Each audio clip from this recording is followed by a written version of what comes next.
একজন লোক একসময় পথের মধ্যে দেখতে পায় তার এক বন্ধুর কাটামাথা পড়ে আছে, কিন্তু সে কিছু বুঝতেও পারে না এবং কিছু করতেও পারে না, কারণ সে জানে সামান্য ভুল করা মানে মৃত্যুকে বরণ করে নেওয়া। মানুষটা নিজের পুরো মাথাটা জলের মধ্যে ডুবিয়ে সে নিঃশ্বাস আটকে ওখানে অপেক্ষা করে। সে অপেক্ষা করছিল কখন জলের বাইরের ওই লোকগুলো সেখান থেকে চলে যাবে। আর ঠিক সেই সময় জঙ্গলের ওই জলাশয়ে এক বিশাল কুমিরকে দেখা যায়। এই লোকটা এমন একটা জায়গা থেকে এসেছে যেখানে মানুষের মাথা কেটে লাঠির মধ্যে গেঁথে রাখা হয়। দিনের পর দিন রক্ত কাদা ভয়ঙ্কর জঙ্গল এবং মৃত্যুর হাত থেকে পালিয়ে বেড়াচ্ছে সে। সম্পূর্ণ সত্য ঘটনা অবলম্বনে এই মুভিটা বানানো হয়েছে। তো চলুন মুভিতে যাওয়া যাক। মুভি শুরুতে দেখানো হয় 18 শতকের আমেরিকা। উত্তর আমেরিকার মানুষেরা চাইছিল দাসপ্রথা বন্ধ হয়ে যাক, কিন্তু দক্ষিণ আমেরিকার মানুষেরা চাইছিল দাসপ্রথা চলতে থাকুক।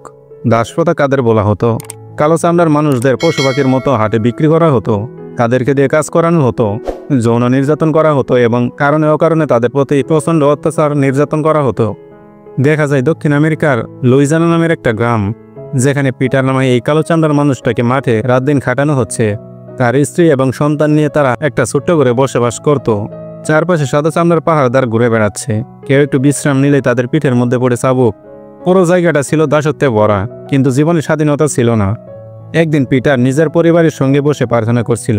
ঠিক তখন হঠাৎ একদল সাদা চামড়ার মানুষ বন্দুক নিয়ে এসে তার বাড়িতে ঢুকে পড়ে। তারা পিটারকে মারধর করে টেনে হিঁচড়ে একটা গাড়িতে তুলে নেয়। পিটারের স্ত্রী এবং বাচ্চারা অসহায়ভাবে কাঁদতে থাকে। বাচ্চারা বাবার কাছে ছুটে আসতে চাইলে সেই লোকগুলো তাদেরকে টেনে সরিয়ে দেয়। গাড়িতে বসে পিটার চোখের জল সামলে শুধুমাত্র একটা কথাই বলে, ভয় পেও না তোমরা, আমি একদিন তোমাদের কাছে ঠিক ফিরে আসব। এরপর গাড়িতে পিটার এবং আরও কয়েকজন দাসদের নিয়ে কিলটান শহরের সেনাঘাটিতে কাজ করতে নিয়ে যাওয়া হয়। শরীর শিরে ওঠার মতো জায়গাটা প্রচণ্ড ভয়ানক, কারণ চারপাশে অনেকগুলো লাঠির মাথায় কাটা দাসদের মাথা গেঁথে রাখা হয়েছিল। কিছু দাসকে আবার গাছের ডালে গলায় দড়ি দিয়ে ফাঁসিতে ঝুলিয়ে রাখা হয়েছিল। সেখানে পৌঁছানোর পর পিটার এবং অন্যান্য দাসদেরকে চেন দিয়ে বেঁধে একটা খাঁচার মধ্যে রাখা হয় এবং জোর করে ট্রেন লাইনের কাজ করাতে বাধ্য করা হয়। তারা রোজ জলে অমানসিকভাবে খেটে যাচ্ছিল, কিন্তু তাদেরকে না ঠিকমতো খাবার দেওয়া হতো, না পোশাক দেওয়া হতো। এবং এই নরক থেকে কেউ পালানোর চেষ্টা করলে তার পিছনে হিংস্র কুকুর ছেড়ে দেওয়া হতো, কারোর বা শরীরে আগুনে পোড়ার দিয়ে চিহ্নিত করে দেওয়া হতো। অমানসিকভাবে কাজ করতে করতে কেউ যদি ক্লান্ত হয়ে কাজ থামিয়ে দিত, তাকে তখনই গুলি করে মেরে ফেলা হতো। এমনই নরক ছিল এই জায়গাটা। তারা আশা হারিয়ে ফেলেছিল। প্রতিদিন মনে হতো মুক্তির কোনো রাস্তা নেই। তারা এই জঘন্য জায়গায় আসার পর থেকে পালানোর বা এখান থেকে বের হওয়ার আশা ছেড়ে দিয়েছিল। পিটার একদিন বাকি দাসদের দিকে তাকিয়ে শান্ত করে বলে যে, উপরওয়ালাতে বিশ্বাস রাখো, মুক্তি একদিন নিশ্চয় আসবে। একদিন কিছু সাদা চামড়ার সৈন্যরা কথাবার্তা বলছিল যে আব্রাহাম লিঙ্কন নাকি সব দাসদের স্বাধীনতা দিয়েছে এবং এই কারণেই সব দাসরা ব্যাটন রক নামে একটা জায়গাতে পালিয়ে যাচ্ছে। কথাটা পিটারের কানে যায়। তখনকার মতো সে কাউকে কিছু বলে না। পিটার অনেক সাহসী ছিল। পরের দিন ফাসিল নামে একটা সেনাঘাটের অফিসার খাঁচার সামনে এসে পিটারের দিকে তাকিয়ে রাগের সুরে বলে, আমার দিকে তাকা, আমি তোর ঈশ্বর, তুই আমার কুকুর। এই কথাটা পিটারের বুকে প্রচণ্ড লাগে। পিটার এটা শুনে প্রতিবাদ করে আর তাতে শাস্তি হিসেবে হিংস্র কুকুরের সামনে বেঁধে রাখে। কুকুরটা ভয়ানকভাবে গর্জন করতে থাকে। ঠিক পরের দিন পিটার ভেবে নেয় এখনই কিছু একটা করা দরকার। সে খাবার খাওয়ার সময় আব্রাহাম লিঙ্কনের ঘোষণাটা আরও কয়েকজন দাসদেরকে শোনায়। সে বলে, আমাদেরকে যত তাড়াতাড়ি সম্ভব বাটন রক নামের জায়গাটাতে পালাতে হবে, কারণ সেখানে আব্রাহাম লিঙ্কনের সৈন্যরা আছে, তারা আমাদেরকে বাঁচতে সাহায্য করবে। কিন্তু সেখানে যেতে হলে আমাদের কিন্তু অনেকগুলো বাধা আছে। এক, এই নরক থেকে পালানো। 2, বিশাল বড় একটা জায়গা আছে যেখানে কাদা এবং জলাভূমি দিয়ে ভর্তি। সেখান থেকে বেঁচে ফিরতে পারলে তবে আমরা পৌঁছাতে পারবো সেই জায়গায়। কিছুক্ষণ পর দেখা যায় একটা দাস কাজ করতে করতে হঠাৎ মাটিতে পড়ে যায়। পাশের পাহারাদারটা বলে, পিটার যাও, এটাকে মাটির গর্তে ফেলে দিয়ে আসো। আসলে যখনই কোনো দাস মারা যেত, কাজ করতে গিয়ে তাদেরকে ওই গর্তের মধ্যে ফেলে দেওয়া হতো। পিটার সেই মৃতদেহটাকে মাটিতে কবর দিতে শুরু করে এবং লক্ষ্য করে একজন পাহারাদার তাকে গুলি করতে নিজের বন্দুক বের করেছে। পিটার নিজের প্রাণ বাঁচানোর জন্য নিজের কুদাল দিয়ে পাহারাদারদের উপর আক্রমণ করে এবং একজনের হাত কেটে দেয়। আশেপাশে বাকি সৈন্যদের সঙ্গে লড়াই করতে শুরু করে। এই সুযোগে বাকি দাসরা ছড়িয়ে ছিটিয়ে পালাতে শুরু করে। ফাসিল একে একে যতজনকে সম্ভব গুলি করে সেখানে মেরে দেয়, কিন্তু পিটার কোনোভাবে ওই জায়গা ছেড়ে দৌড়ে গিয়ে জঙ্গলের মধ্যে ঢুকে পড়ে এবং আরও 3 জন দাস তাকে অনুসরণ করে। অন্যদিকে ফাসিল তার 2 জন সৈন্যকে নিয়ে ঘোড়ায় চড়ে বেরিয়ে পড়ে, কারণ তার এখান থেকে আজ অব্দি কোনো দাস পালাতে পারেনি। ওই পিটার এবং বাকি 3 জনের জন্য খোঁজ শুরু করা হয়।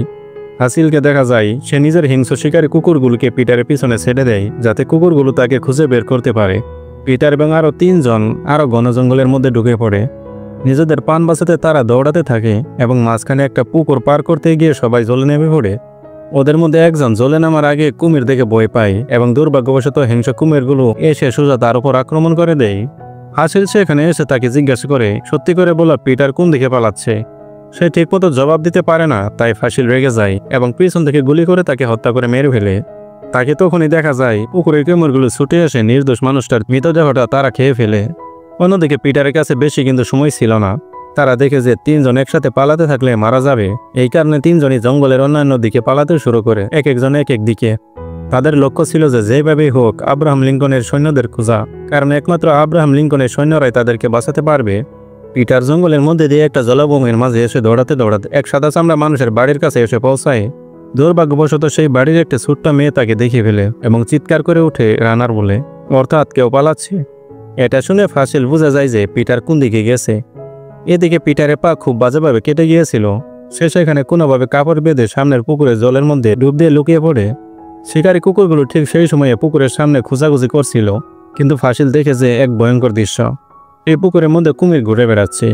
সে নিশ্চিতভাবে ধরে নেই যে পিটার এখানে নেই, আর থাকলেও এতক্ষণ কুমিরগুলো তাকে খেয়ে ফেলেছে। সব সৈন্যরা যখন অন্যদিকে খুঁজতে চলে যায়, তখন দেখা যায় পিটার সাহস করে বেরিয়ে আসতে চায়, কিন্তু তার আগে একটা কুমির তার পা ধরে ফেলে। পিটার জলের মধ্যে ডুবে ধারালো অস্ত্র দিয়ে কুমিরটাকে মারতে থাকে যতক্ষণ পর্যন্ত নিজের প্রাণ বাঁচাতে না পারে। এক সময় পুকুর থেকে বেরিয়ে দূরে পালিয়ে যায়। এরপর সে একটা গাছের ডালের সাহায্যে নিজের আহত জায়গাগুলো ঠিক করার চেষ্টা করে। হিংস্র কুকুরগুলো পিটারের রক্তের গন্ধ শুকতে শুকতে আবার সেই পুকুরে ফিরে আসে, যেখানে ওই কুমিরগুলো মৃত পড়েছিল। হাসিল এসব দিকে বুঝে যায় যে নিশ্চয়ই এখানে পিটার লুকিয়েছিল, নয়তো কুমিরটাকে ওভাবে কে মারবে, এবং তার সঙ্গীরা অবাক হয়ে যায়। তারা ভাবতেও পারে না যে একজন কালো চামড়ার দাসের এত বুদ্ধি আর এত শক্তি থাকতে পারে, যে জলের মধ্যে এতক্ষণ ডুবেছিল এবং সে একটা কুমিরকে মেরে ফেলে পালিয়েও গেছে। পরের দিন পিটার খুব ভালো করে বুঝতে পারছিল যে ওই হিংস্র কুকুরগুলো খুব ভালোভাবে ট্রেনিং প্রাপ্ত, সুতরাং পিটারের গায়ের গন্ধ বা রক্তের গন্ধে পিটারকে তারা খুঁজে বের করবে। এজন্য পিটার বুদ্ধি খাটিয়ে নিজের গায়ে কাদা মেখে নেয়, যাতে কুকুরগুলো তার গন্ধ না পায়। পিটার জঙ্গলের মধ্যে চলতে চলতে গাছের উপর একটা কুটির দেখতে পায়। সেখানে একটু মনভর জল খেয়ে নেয় এবং এরপর একটা চাকু আগুনের উপর গরম করে সোজা নিজের ক্ষত জায়গায় লাগিয়ে দেয়, যাতে সেই ক্ষত জায়গা থেকে শরীরের অন্যান্য জায়গায় জীবাণু না ছড়িয়ে পড়ে, নয়তো তার শরীরের অঙ্গ পচে যাবে। সে সময় নষ্ট না করে একটা গাছের উপরে যায় এবং ওখানে মৌচাক দেখতে পায়। সেই মৌচাক থেকে অল্প কিছু মধু জোগাড় করে আঘাতে লাগানোর চেষ্টা করে। ফাসিল কুকুরের মতো খুঁজতে থাকে, কিন্তু কোথাও তাকে খুঁজে পায় না। দূরে কোথাও একটা দোয়া দেখা যাচ্ছে, তাই তার কুকুর ঘেউ ঘেউ করতে শুরু করে। ফাসিল ছুটে যায় সেই কুটিরে, কিন্তু ততক্ষণে পিটার একটা নৌকা নিয়ে অন্য পাড়ে চলে গিয়েছিল। ফাসিল নিজের হিংস্র কুকুরদের সাহায্যে তাকে ধরার চেষ্টা করে। জঙ্গলের মাঝে পিটারের সঙ্গে এক দাসের দেখা হয়, যে পিটারকে দেখে বই পেয়ে যায়, কারণ দূর থেকে হিংস্র কুকুরের আওয়াজ আসছিল। দাসটা এসব দেখে বই পেয়ে যায় এবং বলে, তুমি ফাসিলকে এখানে নিয়ে আসছো তাই না?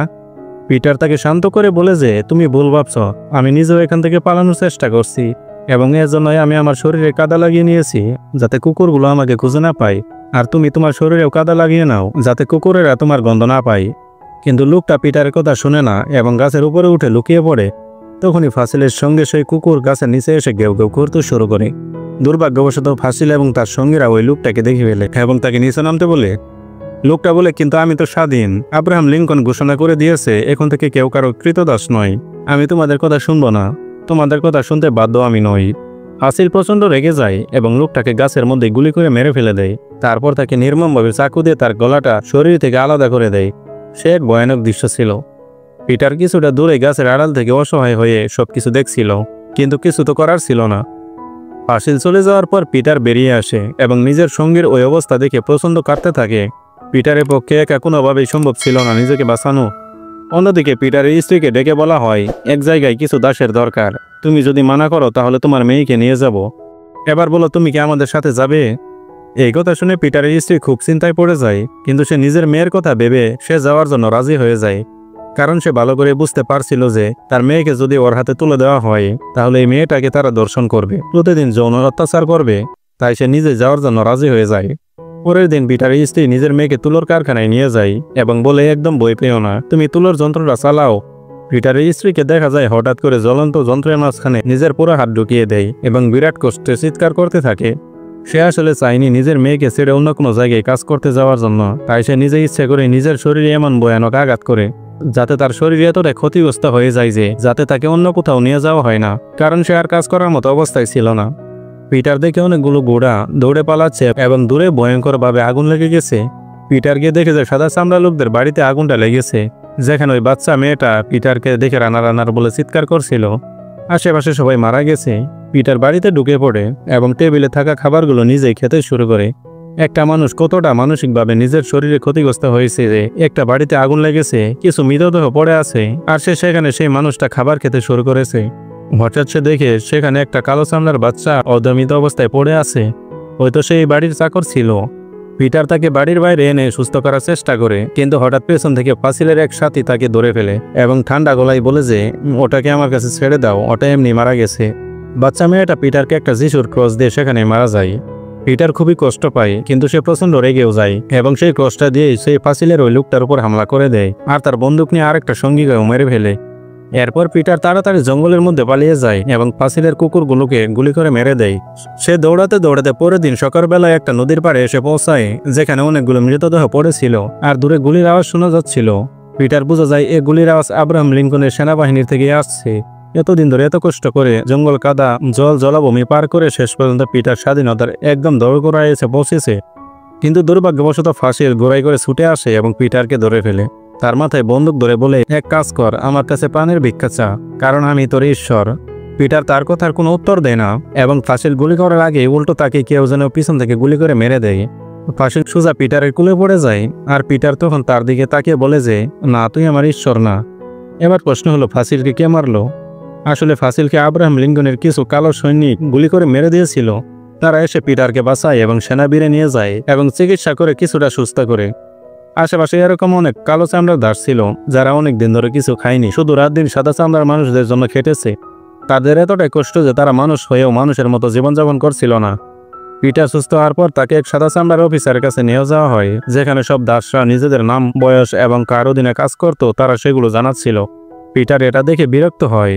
সে বলে, আমরা কি এখনো স্বাধীন নই? আমি আমার নিজের পরিবারের কাছে যেতে চাই, কেন আমাকে এখানে আটকে রাখা হয়েছে?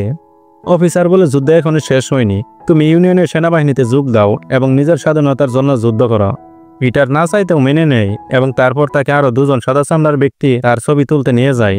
তারা বলে, আমরা তোমাদের ছবি তুলে পুরো দুনিয়াকে দেখাতে চাই যে তোমাদের উপর কতটা অত্যাচার হয়েছে। পিটার জামা খুলে পেছনে ঘুরে বসে। পিটারের ভয়ঙ্কর অবস্থা দেখে সবার গা শিউরে ওঠে, কারণ তার পিঠ ছুড়ে ছিল শুধুই চাবুকের দাগ। বছরের পর বছর ধরে তাকে চাবুক সহ্য করতে হয়েছিল। পরের দিন পিটার যুদ্ধে যোগ দেয় এবং যখন সবাই যুদ্ধক্ষেত্রে এগোয় তখন শত্রুপক্ষ তাদের উপর বোমা ফেলতে শুরু করে। কেউ হার মানে না, সবাই সাহস করে লড়াই করতে থাকে। একের পর এক মানুষ গুলি খেয়ে মারা যাচ্ছিল। হঠাৎ পিটারের সামনে একটা বোমা পড়ে পিটার অজ্ঞান হয়ে যায়, মাটিতে পড়ে যায়।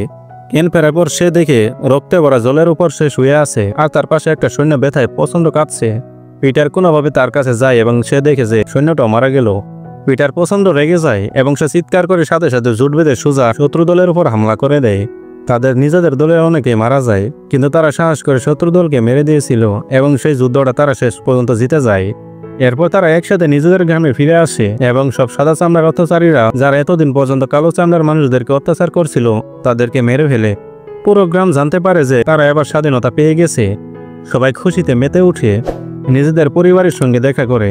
পিটার নিজের স্ত্রী এবং নিজের সন্তানের কাছে ছুটে যায়। হয়তো এটাই তাদের প্রথম সুখের হাসি ছিল। তারা এই স্বাধীনতা পেয়েছিল শুধুমাত্র নিজেদের আত্মবিশ্বাস এবং নিজেদের একজুট হওয়ার কারণে।